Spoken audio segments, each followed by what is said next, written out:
નમસ્કાર દોસ્તો, આજે આપણે પ્રોફાઇલમાં જે એડિટ કોન્ટેક્ટ નંબર આવે છે તેને એડિટ કરવા માટે એડિટ પ્રોફાઇલ પર ક્લિક કરવાનું છે। અહીંયા તમારે નીચે સ્ક્રોલ કરવાનું રહેશે।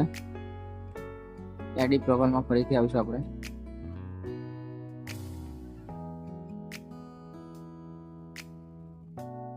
તો અહીંયા આપણે નીચે જશું। અહીંયા તમારે કોન્ટેક્ટ ઓપ્શન પર ક્લિક કરવાનું રહેશે। તેના પર ક્લિક કરશો અહીંયા ઉપર તમારો business email, business mobile number, business address અને ઇન્સ્ટાગ્રામ કોલિંગ અને વોટ્સએપ નંબર આટલું વસ્તુ તમે એડ કરી શકો છો। અને નીચે તમે ડિસ્પ્લે કનેક્ટ ઇન્ફોર્મેશન તો અહીંયાથી તમે ઓન કરશો તો ડિસ્પ્લેમાં તમારો કોન્ટેક્ટ નંબર દેખાશે। તો સૌપ્રથમ આપણે ઈમેલ આઈડી તમે એડ કરીશું। ત્યારબાદ અહીંયા તમારે ફોન નંબર એડ કરવાનો રહેશે। ફોનમાં બે ઓપ્શન મળશે, કોલિંગ અને ટેક્સ્ટ। કોલિંગ કરશો તો તમારે મોબાઈલ નંબરથી કોલિંગ થશે અને ટેક્સ્ટ રાખશો તો ટેક્સ્ટ થશે।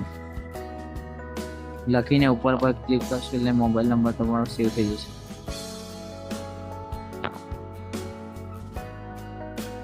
ત્યારબાદ નીચે તમારે એડ્રેસ નાખવાનું રહેશે, બિઝનેસ એડ્રેસ। એડ્રેસ તમારે ના નાખો તો તમારે બેક આવી જવાનું રહેશે।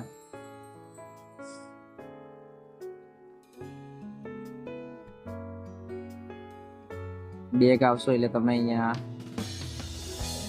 ઇન્સ્ટાગ્રામ કોલને નીચે વોટ્સઅપ બિઝનેસ જે વોટ્સઅપ નંબર છે તમે અહીંયાથી એડ કરી શકો છો, જે ઇન્સ્ટાગ્રામ સાથે લિંક થઈ જશે। ઇન્સ્ટોલ ના કરે તો ઇન્સ્ટોલ કરે, ના કર્યું હોય તો પછી નોટ ના ઉપર ક્લિક કરવાનું છે।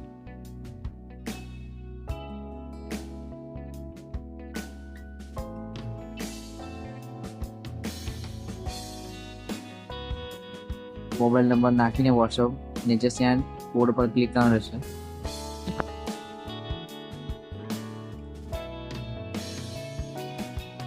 વોટ્સઅપ બિઝનેસ તમે ડાઉનલોડ કરીશું, મોબાઈલ નંબર પર એક ઓટીપી આવશે, તે ઓટીપી તમારે અહીંયા નાખવાનું રહેશે।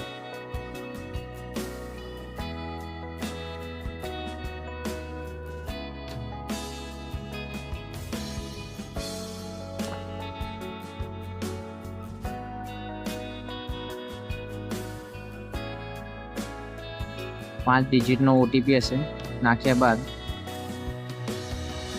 થોડોક ટાઈમ લેશે સર્વરના હિસાબે।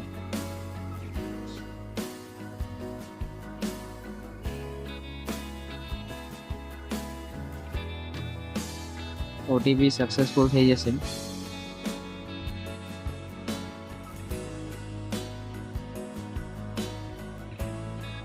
એટલે તમને અહીંયા સેવ નો ઓપ્શન મળશે।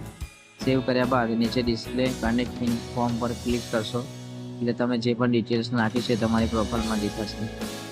હવે આપણે બેક આવી જશું। અહીંયા તમે ઇન્સ્ટાગ્રામ કોલિંગ પણ ચાલુ કરી શકો છો, ના કરવું હોય તો પછી ઓફ રાખવાનું છે। ત્યારબાદ આપણે બેક આવી જશું।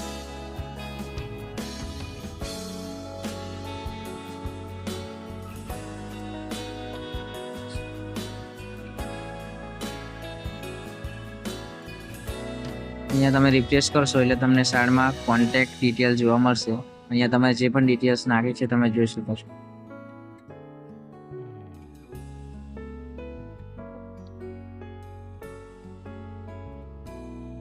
તો આવી રીતે તમે વિડીયો જોઈને માહિતી ભરી શકો છો। વિડીયો જોવા માટે ધન્યવાદ।